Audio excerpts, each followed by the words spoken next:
ದೀಪಾವಳಿ ಹಬ್ಬದಲ್ಲಿ ಜೇಡಿ ಮಣ್ಣಿನ ದೀಪಗಳನ್ನು ಬೆಳಗಿಸುವುದು ಹೆಚ್ಚು ಶ್ರೇಷ್ಠವಾಗಿದೆ. 1. ದೀಪಾವಳಿಯಲ್ಲಿ ಮೊದಲ ದೀಪವನ್ನು ಮನೆಯ ಹೊರಗೆ ಅಥವಾ ಚಾವಣಿಯ ಮೇಲೆ ದಕ್ಷಿಣಾಭಿಮುಖವಾಗಿ ಇಡಬೇಕು. ಇದನ್ನು ಯಮದೀಪದಾನ ಎನ್ನಲಾಗುತ್ತದೆ. ಇದು ಕುಟುಂಬದ ಸದಸ್ಯರು ಅಕಾಲಿಕ ಮೃತ್ಯುಗೊಳಗಾಗದಂತೆ ಕೋರಿ ಯಮನಿಗೆ ಹಚ್ಚಿಡುವ ದೀಪವಾಗಿದೆ. 2. ಎರಡನೇ ದೀಪವನ್ನು ಮನೆಯ ಪೂಜಾ ಮಂದಿರದಲ್ಲಿ ತುಪ್ಪದಿಂದ ಬೆಳಗಬೇಕು. ಈ ದೀಪವನ್ನು ಅದೃಷ್ಟವನ್ನು ಕೋರಿ ಹಚ್ಚಲಾಗುತ್ತದೆ. 3. ಮೂರನೇ ದೀಪವನ್ನು ಲಕ್ಷ್ಮಿಯ ಮುಂದೆ ಸಂಪತ್ತು, ಸಮೃದ್ಧಿ ಮತ್ತು ಯಶಸ್ಸಿಗಾಗಿ ಆಶೀರ್ವಾದವನ್ನು ಕೋರಿ ಬೆಳಗಲಾಗುತ್ತದೆ. 4. ನಾಲ್ಕನೇ ದೀಪವನ್ನು ತುಳಸಿ ಗಿಡದ ಮುಂದೆ ಮನೆಯಲ್ಲಿ ಸಾಮರಸ್ಯ ಮತ್ತು ಸಂತೋಷವನ್ನು ತರುವ ಉದ್ದೇಶದಿಂದ ಹಚ್ಚಲಾಗುತ್ತದೆ. 5.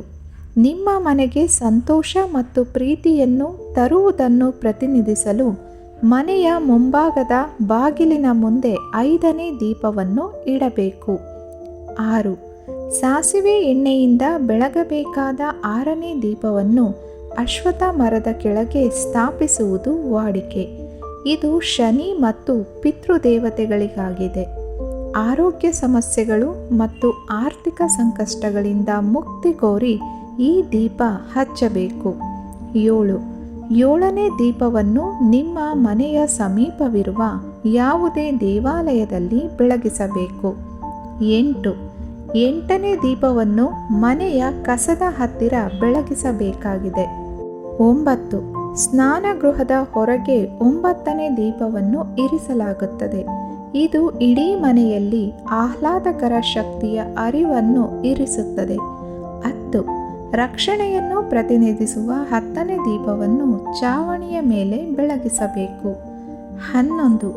ಸಂತೋಷವನ್ನು ಹರಡಲು ಕಿಟಕಿಯ ಬಳಿ 11ನೇ ದೀಪದಿಂದ ಅಲಂಕರಿಸಬೇಕು. 12. ಸಂತೋಷದ ಮನಸ್ಥಿತಿಗಾಗಿ 12ನೇ ದೀಪವನ್ನು ಟೆರೇಸ್ ಅಥವಾ ಚಾವಣಿಯ ಮೇಲೆ ಬೆಳಗಿಸಲಾಗುತ್ತದೆ. 13. ಕೊನೆಯ ದೀಪ ನಿಮ್ಮ ಮನೆಯ ಅಡುಗೆ ಮನೆಯ ಬಳಿ ಇರಬೇಕು.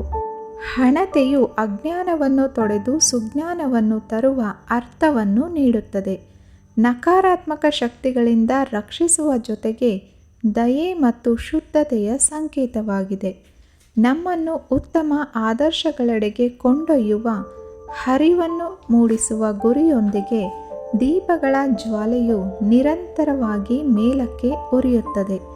ಇಷ್ಟೆಲ್ಲ ಸಾಂಕೇತಿಕ ಅರ್ಥಗಳನ್ನೊಳಗೊಂಡ ದೀಪಗಳು ನಮ್ಮ ಜೀವನದಲ್ಲಿ ಜ್ಞಾನ, ಯಶಸ್ಸು, ಆರೋಗ್ಯ ಮತ್ತು ಸಂಪತ್ತನ್ನು ತರುತ್ತವೆಂಬ ಅರ್ಥದಿಂದ ಮನೆಗಳ ಮುಂದೆ ದೀಪಗಳನ್ನು ಬೆಳಗಿಸಲಾಗುತ್ತದೆ. ಇಂದು ನಂಬಿಕೆಯ ಪ್ರಕಾರ ಈ ಬೆಳಕಿನ ಹಬ್ಬ ದೀಪಾವಳಿಯಲ್ಲಿ ಮನೆಗಳ ವಿವಿಧ ಮೂಲೆಗಳಲ್ಲಿ 13 ದೀಪಗಳನ್ನು ಬೆಳಗಿಸಬೇಕು. ಅದಕ್ಕಿಂತ ಹೆಚ್ಚು ದೀಪಗಳನ್ನು ಬೆಳಗುವುದರಿಂದ ಸಮಸ್ಯೆ ಇಲ್ಲ. ಆದರೆ ಸಂಕಲ್ಪ ಸಮೇತ 13 ದೀಪಗಳನ್ನು ಹಚ್ಚುವುದು ಬಹಳ ಶ್ರೇಷ್ಠವೆಂದು ಹೇಳಲಾಗುತ್ತದೆ. ಈ ಮಾಹಿತಿ ನಿಮಗೆ ಇಷ್ಟವಾಯಿತೆಂದು ಭಾವಿಸುತ್ತೇನೆ. ಇನ್ನಷ್ಟು ಉಪಯುಕ್ತ ಮಾಹಿತಿಗಳು ಮತ್ತು ಬದುಕನ್ನು ಬದಲಿಸುವ ಸಣ್ಣ ಕಥೆಗಳನ್ನು ಕೇಳಲು ಮಾಯಾವಿ ಮನಸ್ಸು ಚಾನಲ್ನ ಸಬ್ಸ್ಕ್ರೈಬ್ ಮಾಡ್ಕೊಳ್ಳಿ. Thank you for watching.